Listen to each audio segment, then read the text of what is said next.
Hey Rheanna, okay, so I'm going to just pull this up in Lightroom. So what that is, it's called Chromatic Aberration, and I'm going to send you a link to a website that explains what that is. But basically what it means is that your your lens was not able to focus on all of the different colors of light at the same time, and that usually happens when a dark spot and a bright spot meet in the right situation. But so that's kind of what that is, but it's not too hard to correct it. In Lightroom you should just be able to come down here to lens corrections, and let's zoom in a little so you can see. If you bring up the amount, you'll see that that kind of just fixes that purple, and you can like change. So I'm bringing up the purple hue is what I'm trying to fix, or you can bring up the green if it's a green chromatic aberration, but you can just bring that up and that will totally usually pretty much fix that problem.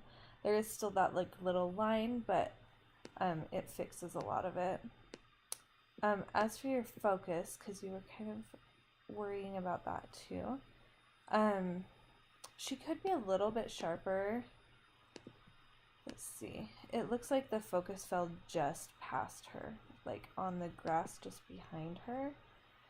But you can really kind of get away with that in a full body shot like this. Like in a full body shot, you're not expecting for their eyes to be super in focus or anything, as opposed to like in a close-up shot where you would be expecting that. So yeah, it kind of just fell on the grass just behind her.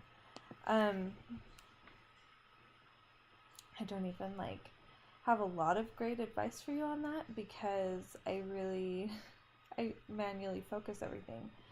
So I'm not good at explaining how to make your autofocus lens go faster, but I would recommend maybe looking into back button focus. If you don't already do that, I've heard you can focus way faster if you use back button focus. And to be honest, I'm not even exactly sure what that means, but I just know that a lot of my friends use that. And then the other thing is that sometimes your card, your SD card that you're shooting with, can also affect the speed that your camera can take and focus on pictures, which is weird that it would affect that, but it can. So if you make sure you've got a high-speed card. And other than that, I would really just keep practicing and study up on your specific model. Maybe Google your camera model and focus and see if they've got any tips, because some cameras have a single focal point mode or a multiple focal point mode, and I think it depends on people's personalities. But I know when I focus, I'll come in and focus right on her eyes, but then recompose my shot and not change my focus and take it. So I'm not moving my body walking or anything, but I'm gonna tilt the camera a little bit, turn right directly to her eyes, get them in focus, and then kind of move myself a little bit to get the framing that I want, and then I'll shoot it so that her eyes are in focus. That's called recomposing, locking in a focal point and recomposing. So there are some options, but I'm not very helpful on figuring out exactly how to do those. Really fast, I'm just going to show you how I edit this, because it's making my heart hurt to not edit this picture when it's pulled up in Lightroom. So I'm going to bring up the exposure. I don't want it crazy bright, but I think you can bring it up some. And I'm going to bring the contrast up a little. And then I'm going to bring down my highlights, because there are a lot of highlights in the grass. I'm going to bring some shadows back in to give it some depth, a little bit of the blacks back in. Now that I've done that, I'm going to bring my exposure up a little more because I can see that I can. Okay, and then I'm going to bring in a little clarity and a little vibrance. And let's see. I actually think I want it brighter. I'm not exactly how true the colors were. This probably is a little bit too yellowy, but I want her a little bit warmer. So I could pull out a little bit of the yellow though if I wanted to. It just depends on what you like. I might take out a little, but not all of it. And then I'm going to come over to the adjustment brush. Now this is the one I think you were saying too, that the brush is making her hair look funky.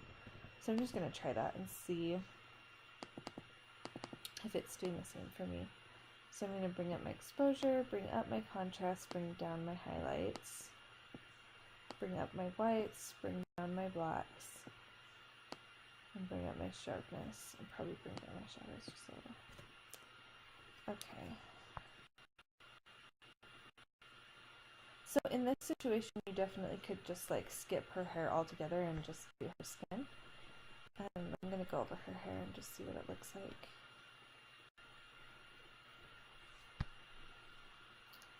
Yeah.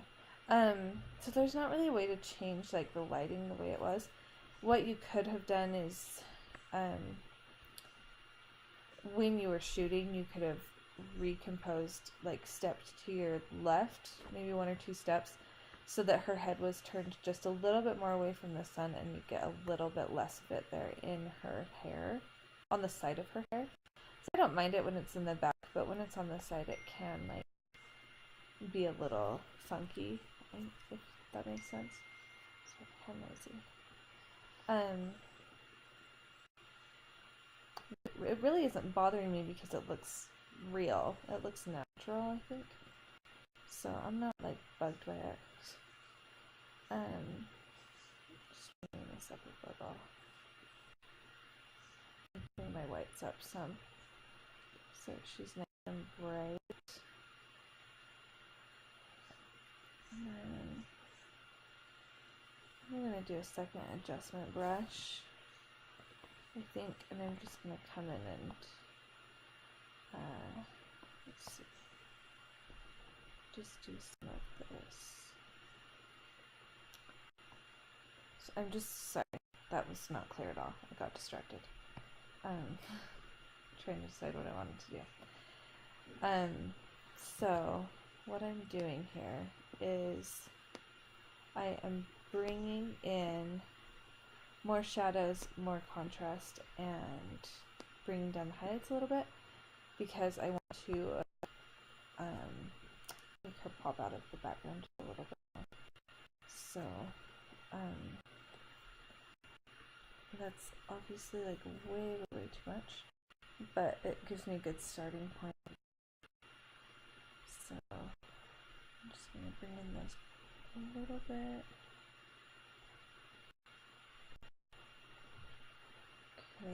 Okay, I'm having a hard time with these weeds up here at the top and the way that they're reacting to the bright background. So what I'm going to do is I'm going to pull my contrast down some with that. So just to give you an idea, there's with a lot of contrast, there's without.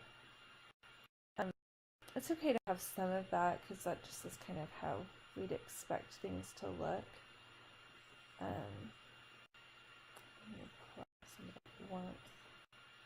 Maybe bring in a little bit of green.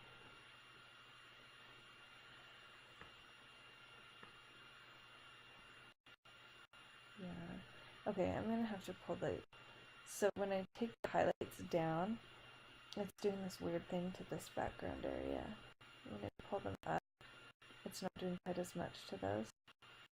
So I'm going to pull those up, but bring down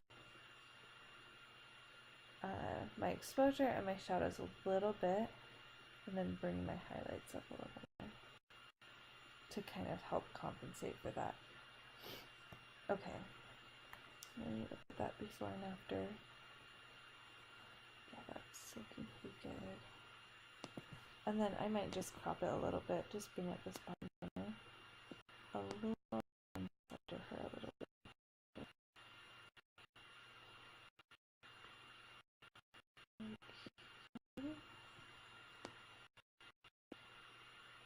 Maybe there. Okay. Yeah. So I'd probably do something like that with this one.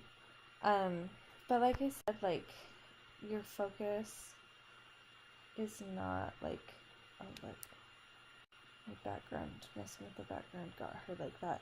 So that's what's happening because this is a JPEG and so it's not got as much flexibility to manipulate, but I just wanted to show you like overall from a distance this is what I would do, and you can just do something similar with like the raw image and it won't have any of those weird problems like this has, because this is just because there's not as much data in a JPEG.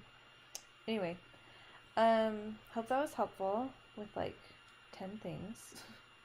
And I will talk to you later. See ya.